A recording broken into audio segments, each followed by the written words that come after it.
আবার এই যে আরেকটা হয়ে যেতে পারে। আমি দুর্গাপুর বাসিন্দা, দুর্গাপুর ব্যানাচিতি সুভাষপল্লিতে আমি থাকি। আজ আমি এরমভাবে একটা লাইভ করতে বাধ্য হলাম। আমাদের ওপরে আজকে যে ঘটনাটা ঘটেছে, আমরা কোনোভাবে কোনো আইনের সাহায্য পাইনি। সকাল 12টায় আমাদের ভাড়াটিয়া এক বিগত 3 বছর ধরে অত্যাচার করে করে আজকে ফুলফিল করলো, রক্তারক্তি করে। সে এক কি জানো ওটা কাকিমা, বড় দা, ওটা কি নিয়ে এসছে, বটি দিয়ে ও আমাকে মারতে এসেছে, আমাকে মারবে। আমার স্বামী আটকাতে গেলে ও যে ছেলেটার সাথে থাকে সেই ছেলেটা ওকে পুরো হাত কেটে দিয়েছে। তো আমাকে হিড় করে টানতে টানতে, আমি নাইটিটা দেখালাম, হিড় করে টানতে টানতে পুরো ফেলে দিয়ে, নাইটি ছিঁড়ে দিয়ে, যেভাবে আমাকে মারধর করেছে ওর ঘরের ভিতর নিয়ে গিয়ে, আমি নিজের আত্মরক্ষা করতে পারিনি। ও পুরো আমাকে নাইটি ছিঁড়ে ন্যাকেট পর্যন্ত করে দিয়েছে, আমি কিচ্ছু করে উঠতে পারিনি। আমার বাড়ির ভাড়াটিয়া যে মৌসুমি বক্সি, সমানে 3 বছর ধরে সবার উপর অত্যাচার করে চলেছে। আমরা ওঠাতে পারবো না, আমরা ওঠাতে পারছি না। কি নাম ওর যে বয়ফ্রেন্ডটা, ইমরান, ওকে পুরো কেটে রক্তারক্তি, গোটা বাড়ি আমার রক্তে ভাসছে। দুপুর 12টা থেকে আমি এজন আইসিতে গেলাম, আমাদের পুলিশ ফাঁড়ি, সেখান থেকে হসপিটাল থেকে আবার এজন আইসি, সেখানে কোনো রকম আমরা সুরাহা পাইনি। ওরা সুন্দরভাবে ঘুরে বেড়াচ্ছে। তারপর আমরা গেলাম মহিলা থানায় গেলাম ফরিদপুরে, সেখানে পর্যন্ত কোনো রকম তারা বলছে যে ওখানে যখন কেস হ্যান্ডেল করছে ওরাই করবে। ওরা কখন করবে আমি জানি না। এখন 11টা বাজছে, সকাল 12টায় আমাদের উপরে এই ঘটনাটা ঘটেছে। ওরা সুন্দরভাবে ঘুরে বেড়াচ্ছে, এমনকি তার মেয়ে ঘর খুলে, আমার শাশুড়িমা ঘর খুলে দিল। আমার শাশুড়িমা কোনো রকম আমাদের সাহায্য করছে না। আমার শাশুড়িমার কি জানি না 3 বছর ধরে ওকে রেখেছে, সারা জীবন রেখে দেবে। কি ওর কাছে নাকি আমার শাশুড়িমার বিশেষ এভিডেন্স আছে, যেটা ফাঁস হলে আমার শাশুড়িমা বাঁচতে পারবে না। আমি জানি না কি এভিডেন্স আছে, কিন্তু আমার পরিবার সমেত এইভাবে ভাড়াটিয়ার হাতে নির্যাতিত হচ্ছি। আজকে আমার স্বামী বাড়িতে ছিল, নাও থাকতে পারতাম, সানডে বাড়িতে ছিল। যদি না থাকতো তাহলে আমাদের উপরে কি হতো। আমার বাড়ির এক্সট্রা আলাদা ভাড়াটিয়া, তাকেও এই গত সপ্তাহে প্রচুর মারধর করেছে। কেউ কিচ্ছু করতে পারছে না ওর উপরে। আমরা কোথাও কোনো সুরাহা পাচ্ছি না। আমরা কি করব? এই রকম অবস্থায় আমরা কি করব আমি জানি না।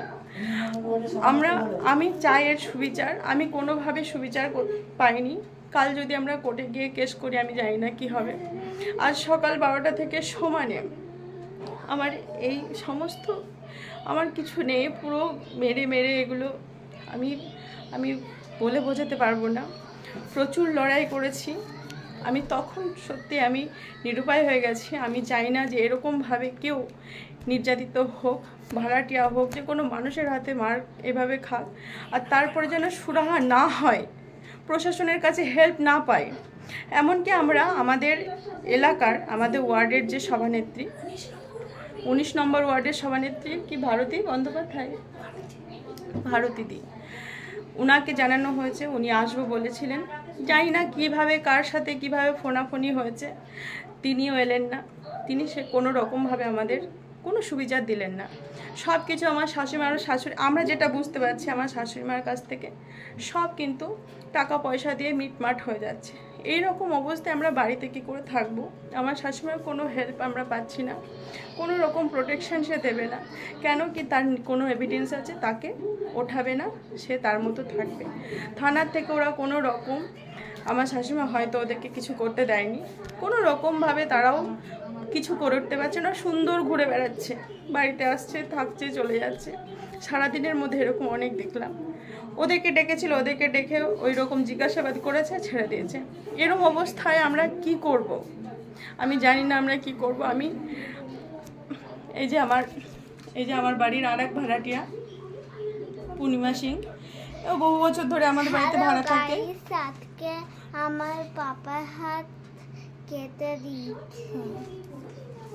আমার মেয়েটা ভয়ে জড়সড় হয়ে গেছে, ও এত ভয় পেয়েছে, আমি ভাবতে পারি না যে আমাদের জীবনে এরকম ঘটনা ঘটতে পারে, ঘটে গেছে।